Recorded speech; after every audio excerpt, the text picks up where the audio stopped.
Good morning, everyone. Manic week I've had.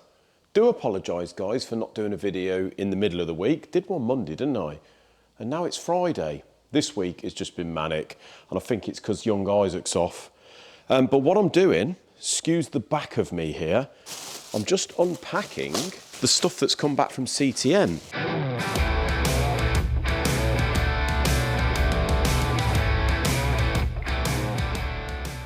So this is the balancing for the Porsche, which I've put over there. So that is one to crack on with. And the two Cosworth V6s, guys. Minus the cylinder heads that have been ported for the one over there. Oh, excuse me. Bit of disorganisation. Just move this around here, guys, and my little light. We haven't got our cameraman, have we, this week? So it's been a bit of a nightmare, really. So which one's this here? Number one. Charlie and the boys at CTM have marked these up nicely. It's easy to get confused because we've got two Cosworths. We've got one BOA and one BOB. Although they're slightly different. Better get them all marked up, guys, and get them in the right order so we don't get confused. But I've been putting off sort of opening this box, actually, because I've got bits absolutely everywhere.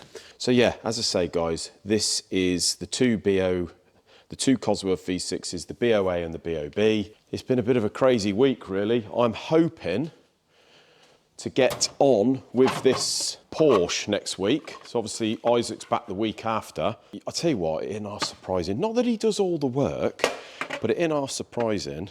When you're a three-man band and you got one man down, all of a sudden, it's absolute chaos. And he's a good lad, old Isaac, isn't he? Don't half miss him when he ain't here. But he's entitled to a bit of holiday, isn't he? Wow, guys, that is a moonstone blue three-door Sierra Cosworth. And you guys say that you don't see the car that we've done the engine in, or the engine for, and put in very often, which you don't. And this, though, guys, is probably not the perfect circumstance, really, to have the car back. So we did this engine recently for a garage down in Cornwall, Wadebridge, something like that. So the customer did say that it didn't actually need an engine rebuild. I think it was leaking water from between the block and the head. So they took the head off. I think they went through the head and then decided, you know what, the bores ain't looking too great. We'll just do the motor. He did the motor, and this is the one, if you look back a few videos ago, that he sent in, had a bit of a noise, and it turns out that I predicted that it was probably the pickup pipe, because there was something iffy about the pump. The pump hole, mounting holes were drilled on the piss. Pump was mounted a bit weird, and it looked evident that the big end bolt on number 2 conrod was hitting on the pickup pipe, and that's probably what his drastically sounding noise was. Sounds like a big end gone. So we've rectified that, obviously gone through the motor, checked everything with a fine-tooth comb, and here it is again, guys. Now the problem he had, and the reason it is here, is a bit of a weird one. So in the back of this block, I don't know whether you know, the Pintos or the Cosworths, in the back of the block, on the main oil gallery, there's a ball bearing that blocks the hole. On the front there's a core plug, on the back there's a ball bearing, and he couldn't get any oil pressure, so we've ran through the usual things to try and get oil pressure. Turns out that he noticed that oil was peeing out between the block and the bell housing. So I suspect that there was something wrong with that area. So I said to him, look, just get the car back to me. I removed the gearbox, and as I removed the gearbox, the ball bearing in the back of the block fell out. So I suspect that it wasn't in tight enough, or maybe we'd sort of put the ball in the back of the block and didn't tap it home once we took it off the engine stand. Don't know. If it was our fault, guys, but you know what I'm like. I never try and sugarcoat anything or try and hide anything. That's why we always say get the oil pressure up, just in case there's anything that maybe we could have forgot. We're only human at the end of the day. But we've sorted it out, we put the ball in, I've got the oil pressure up, and we've got about 5.5 bar, which is absolutely perfect. And to be honest, guys, although it hasn't got the intercooler in it or any of the other bits and pieces, so unfortunately we can't fire it up, guys. It'd been nice to hear it. I'm sure it's going to be absolutely fine. And if I just show you over here on my Cosworth block, I'll grab a torch here, guys, just show you what the problem is. See down there, there's a ball bearing in the back of that block, look. Very unusual if it's not tight enough going in but I have seen especially the Pintos, I've seen the blocks where people have tapped the back and put a grub screw in the back. The ball went in tight, guys, so I suspect what may have happened is what I've done before is put the ball at home so we know that the ball is there. Because you can't get to it with the engine stand on, what I tend to do is take the engine off the engine stand, then tap the ball home. If I forgot, then that is probably what's happened, guys. But I hold my hands up, and like they say, it's the way you deal with it. All has been solved. Fortunately, there was no damage done to the engine. If there was, it'd be a warranty job, wouldn't it? That is one of the reasons, really, why we shut the door and lock the door at the front, so people don't come in and we get distracted, because obviously something like that could be very serious. As I say, not sure whether that is what's happened. The ball did go in tight, but anyway, it's solved. It's gone back, customer's happy, and that's all that matters at the end of the day. Today, I have mostly been building the Porsche. I've been cracking right on with this Porsche, guys, and do you know what? I've really enjoyed doing this.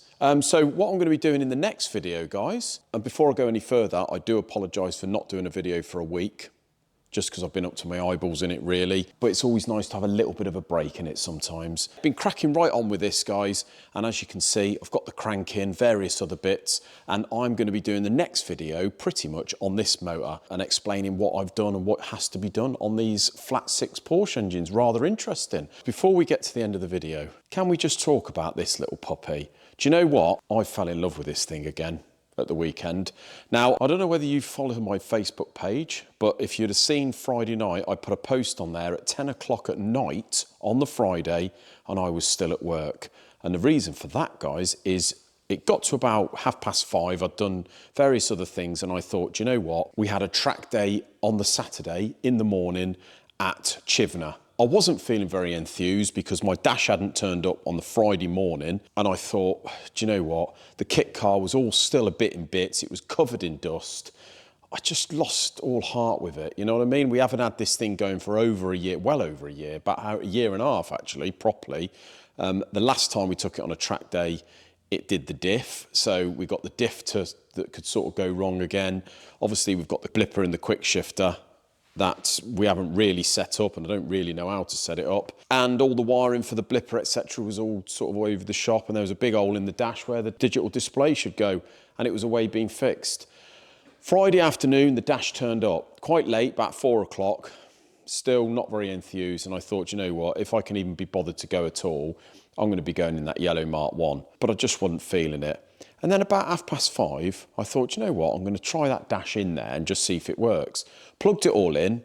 Sure enough, blew a fuse straight away. So I got on the phone to Stuart and said, what do you think's going on? He was like, I don't know. There's two big plugs at the back of the Digi-Dash. Just try one without the other. So we tried the bottom plug and it worked. It stayed on, held a fuse. So it had to be something to do with the top. Well, the top has got the buttons and what have you go into it. It couldn't really be that. But also what goes into it is I think it's for the rev counter off the engine, and also there's an input for a speed sensor. And I thought, well, I don't run a speed sensor at the minute, because the old engine we had to run a speed sensor, which didn't really work, off magnets off one of the drive shafts. And I thought, wonder whether it could be anything to do with that wiring. So I sort of traced the wire back, because obviously the wire's still there, the sensor, but not the magnets anymore. Had a fiddle about with that wire, sort of pulled it away from the chassis and all that, put another fuse in there, turned on the dash, guys, and it worked. And that was it. From there on, about 5:45, I thought, I am taking this car in the morning. So I spent several hours Friday, and actually, I quite enjoyed it. I had my music on, just chilling out, going through the car, give it a thorough clean. As you can see, it's looking absolutely sparkling now. Just came in the morning, loaded it up myself, went round next door at the car wash and had a breakfast on my own and a coffee. Trundled over to Chivner, and Simon met me down here just before we went, and me and my best mate Simon took this car, and I thought, you know what, it's going to be a perfect day really to test the diff and the prop, and also have a check of that blipper and quick shifter and see if we can set it up. Fingers crossed, touch wood, the thing ran faultlessly. A few little alterations to the quick shifter and what have you. The diff, the prop shaft was absolutely brilliant. The taller gearing that I've put in the diff, I forget what I've got in there now, like a 3.3 or something like that. made a big difference. This engine is actually quite torquey for a bike engine. It's about 178 horsepower, a lot more torquey than the old one. And you can actually drive it, especially around a track like that, sort of 7 to 10 grand. You don't even need to, but didn't even get the shift lights on. And it's really torquey. You don't even need 6th gear, but if you put it into 6th, it sort of trundles down there. And to be honest, it's as quick, or if not quicker, than everything there.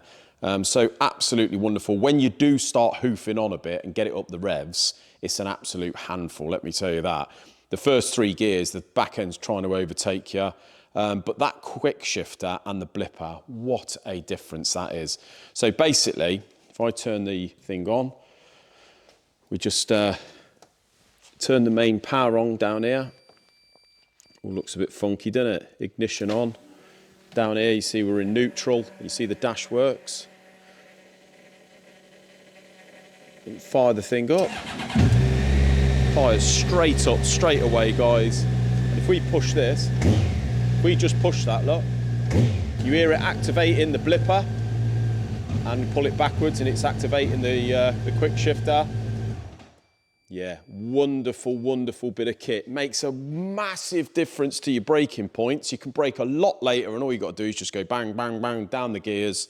Same coming up. You can, if you've got a bit of a chicane, you can short shift from 2nd to 3rd, and it's just, you don't need the clutch at all when you're out there. It's like a giant go-kart. Never been so much in love with the car before, and I am certainly, at this point in time, Isaac's going to laugh if he's watching this, I am not selling that car. That car is staying with me, and I love it. I can't wait to get it to a decent circuit like Castle Combe again, or something like that, meet a few of our subscribers like we used to, like the old times, and maybe take 1 or 2 of you out. Be absolutely brilliant. You'll be amazed with the car. It's phenomenal. Simon said it's just, yeah, it's a proper bit of kit now. And actually, like I say, if you do start to hoof on with it, it really is a bit of a handful. And in the right hands, I reckon this could be a proper car there. So, yeah, love it. It's all proper sorted.